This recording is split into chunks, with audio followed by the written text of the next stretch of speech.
Have you ever wondered how we turn sounds, colors, and sensations into a meaningful experience of the world? It all comes down to two remarkable processes: sensation and perception. Today, we're diving into how these processes work together to help us navigate our surroundings and make sense of everything around us. First up, let's look at sensation. This is the process of detecting stimuli, whether physical, electromagnetic, or auditory, from both outside and inside our bodies. Our sensory receptors convert these inputs into electrical signals, forming the raw data of experience that's sent to the brain for processing. These signals travel along specialized pathways to reach the brain, but sensation is only half the story. Without perception, these signals would be little more than raw, unprocessed data.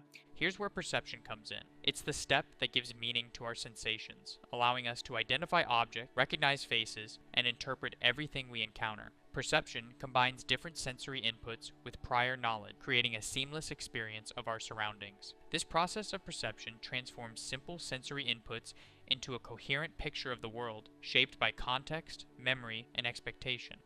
Let's break down how sensation and perception work together. Sensation begins when specialized receptors detect stimuli, converting them into electrical signals. These signals travel through sensory neurons to the brainstem and spinal cord for initial processing. From the brainstem, signals are directed to the thalamus, which acts as a relay station. It sends sensory data to various brain regions, such as the primary sensory cortices, where raw inputs from different senses combine into a single experience. To understand perception, it helps to know about the different types of sensory receptors. Photoreceptors in the retina respond to light, allowing us to see. Hair cells in the inner ear detect sound waves and balance. Meanwhile, nociceptors respond to pain, thermoreceptors detect temperature, and olfactory receptors handle our sense of smell. Each receptor type has a specific job. For instance, taste buds on the tongue detect flavors like sweet, sour, salty, and umami, sending signals to the brain to help us identify what we're tasting.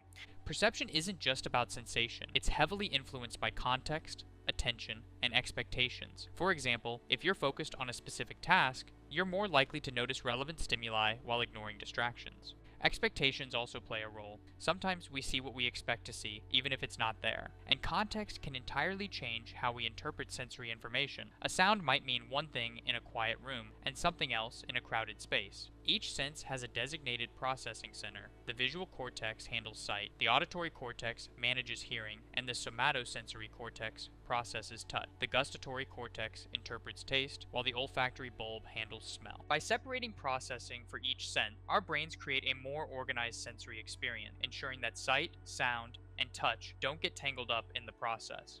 Understanding sensation and perception isn't just theory, it has real-world application. Chefs rely on taste and smell, artists on sight, and musicians on hearing. Athletes use a combination of all senses to react and perform at their best. Each of these professionals relies on perception to interpret and respond to their environment, demonstrating the impact of these processes in everyday life. To recap, sensation is the detection of stimuli, while perception is the interpretation and integration of those sensations. Sensory receptors detect various types of information, which the brain processes through designated centers to create a cohesive experience of the world. Curious to learn more about how your brain processes the world? Check out King of the Curve for interactive resources on sensation, perception, and much more. Visit kot.me to explore practice questions, visual aids, and study tools designed to help you master complex concepts. Thank you for watching, and don't forget to like and subscribe for more videos on the science of the human body. See you next time.